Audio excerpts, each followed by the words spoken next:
ताल को लेकर चर्चा होती है। कहा जाता है कि कैलाश पर्वत पर दो तरह की ताल हैं।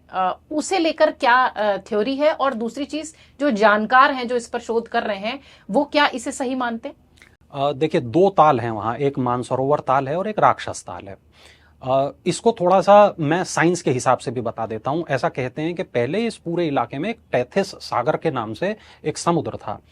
जब जो भारत वाला जो पूरा पोर्शन है, जब वो अफ्रीका की तरफ से हटा, अलग हुआ और यहाँ दो महाद्वीप आपस में टकराए, तब वलय पड़े और हिमालय पर्वत का निर्माण हुआ। अब उसी वक्त पर कुछ ऐसी संरचनाएं रह गई बची हुई जो अभी भी हमें बताती हैं कि यहां किसी जमाने में समुद्र था। ऐसा कहा जाता है कि हिमालय में ऐसी बहुत सी गुफाएं हैं जहां पर अभी भी मछलियों के अवशेष मिल जाते हैं या समुद्री प्राणियों के अवशेष मिल जाते हैं, जिसके जरिए हमें यह पता चलता है कि यहां किसी जमाने में समुद्र था। अब जब हम राक्षस ताल को देखते हैं तो राक्षस ताल का जो पानी है वो खारा है, और बिल्कुल उसी तरीके का खारा पानी है जिस तरह का खारा पानी समुद्र में अक्सर होता है। वहां उसी तरीके का शांत पानी है जैसा हम अक्सर देखते हैं कि बहुत, जैसे मृत सागर का पानी जो है बहुत शांत पानी है।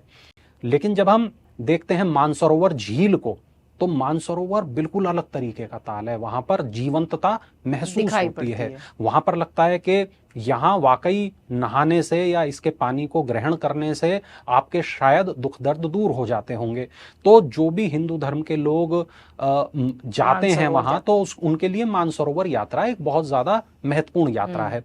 मानसरोवर, आप शब्द को देखें तो वो एक मन सरोवर टाइप का भी एक शब्द है कि ये उस तरह का समुद्र है, उस तरह का सरोवर है जिस प्रकार इंसान अपने हृदय में, अपने मन में डुबकी लगाए और खुद को खोजे। उसी तरीके से इंसान जब इस यात्रा पर जाता है और मानसरोवर तक वो पहुंचता है तो वो खुद को खोजने की यात्रा में होता है, शिव को खोजने की यात्रा में होता है। वो एक अपने आप में दिव्य और भव्य एहसास होता है, मुझे लगता है। और ये जो दोनों तरीके के ताल हैं, और यहाँ इन दोनों के बीच में करीब 2-2.5 किलोमीटर का फर्क है, लेकिन इनकी नेचर में जो बहुत बड़ा फर्क है वो लोगों के लिए बहुत ज्यादा सोचने का विषय है, चौंकाने वाला है।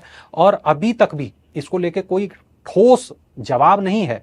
लेकिन हाँ, जिस तरीके से हमने देखा कि रूपकुंड का रहस्य है, जिस तरीके से हम नंदा देवी के रहस्यों के बारे में बात करते हैं, ये भी उसी तरीके का हिमालय का रहस्य है जिसका पता अब तक तो नहीं चल सका। एक हिस्सा बहुत चंचल और एक हिस्सा बहुत शांत है।